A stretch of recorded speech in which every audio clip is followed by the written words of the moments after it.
Hello everyone and welcome back to my channel. As you know, my name is Andrea and I help fix your English.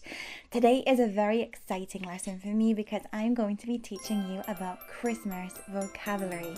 Why don't we begin? So the first thing we're going to talk about is decorations. Something that is a staple in many people's households is a Christmas tree. While the Christmas tree was brought to England from Germany during Queen Victoria's reign, we have taken it on and made it our own. So the Christmas tree can be real or it can be false, and there's many different places to buy them. We decorate the tree with tinsel and with baubles, and usually at the top there's a star or there's an angel. Underneath the tree there may be presents, but the truth is that we don't normally have presents there until Christmas Day. Why? Because traditionally in England, children especially get presents from Father Christmas. Father Christmas comes into our homes during the night of Christmas Eve or the morning of Christmas Day, and he leaves us presents. Traditionally, he comes down the chimney, or he has a skeleton key so that he's able to open the doors and come in. Whichever way he comes, he brings us presents. And he also puts presents in stockings. Stockings are things that we hang up on the mantelpiece. And Father Christmas normally fills them with stocking fillers. That's another phrase that you'll see around this time in the shops. Stocking fillers are very small gifts that you can put inside a stocking. We thank Father Christmas by, the night before, giving him some food and some drink. Traditionally, sherry and mince pies. I'll talk about mince pies in a little bit. We can also give milk or some kind of biscuits, or we can also give carrots, maybe for the reindeer, including Rudolph. Presents are normally wrapped in all kinds of different wrapping paper, and you'll see them everywhere you go in the shops around this time in England. The wrapping paper is Christmas themed. What do I mean by that? I mean that you will see Father Christmas, snowmen, snowflakes, gingerbread men, robins, which are also a Christmas bird. You'll see lots of different wrapping paper. People wrap their gifts here in England traditionally. Another decoration is the Christmas wreath. As you're walking around, you'll see that people's houses have a special round wreath attached to their doors. And you have to be careful when you're opening or closing doors because the wreath can bang against the door as you close it. Now let's look at the food. I mentioned mince pies, but let's start with the savory food first of all. On Christmas Day, we eat Christmas dinner, which isn't really dinner as much as lunch. What do we have? We have some kind of meat. Unless you're vegetarian. Traditionally, it was goose, but I don't know very many people that eat goose around this time.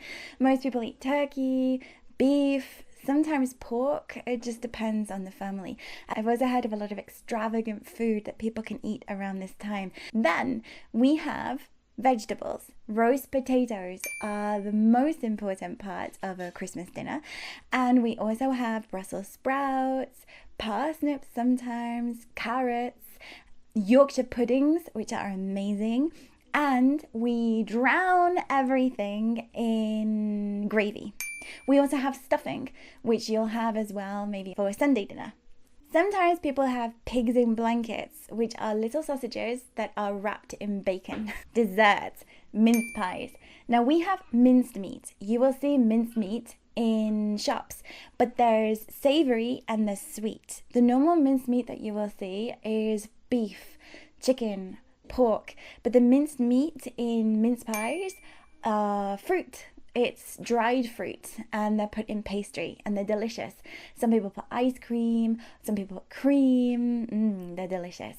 Another traditional pudding is Christmas pudding, which I don't really like very much because it's very rich and very stodgy.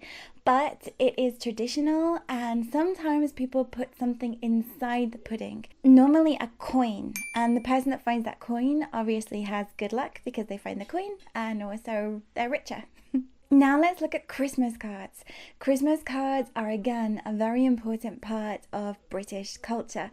We send Christmas cards through the post, give them to people, they're at work. They are the same as wrapping paper in the sense that they will have something Christmassy on their card. They will have the nativity scene, which I will mention a little later. They have robins, snowmen, Father Christmas, presents, gingerbread men, lots of Christmassy things. What do we do with these Christmas cards? Well, we write Merry Christmas and a Happy New Year, and then we send them either in the post or we give them to people.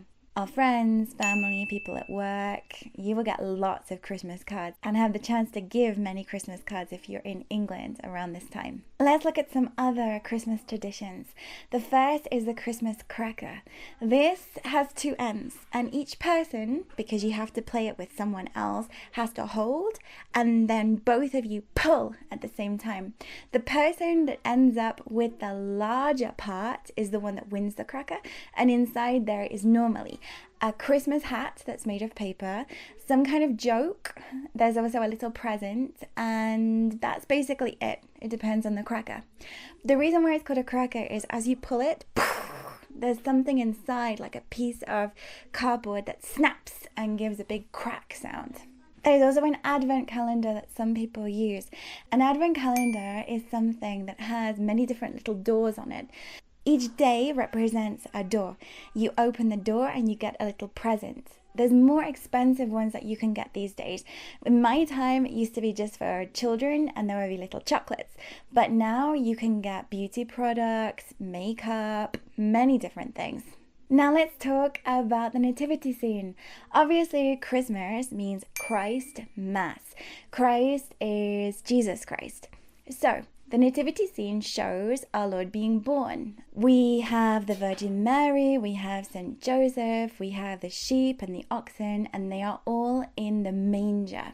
These are also specific words if you're looking at the nativity scene, and you will see them outside cities that normally have a nativity scene. In churches, in homes, you will see them. Another thing that's very Christmassy are Christmas carols.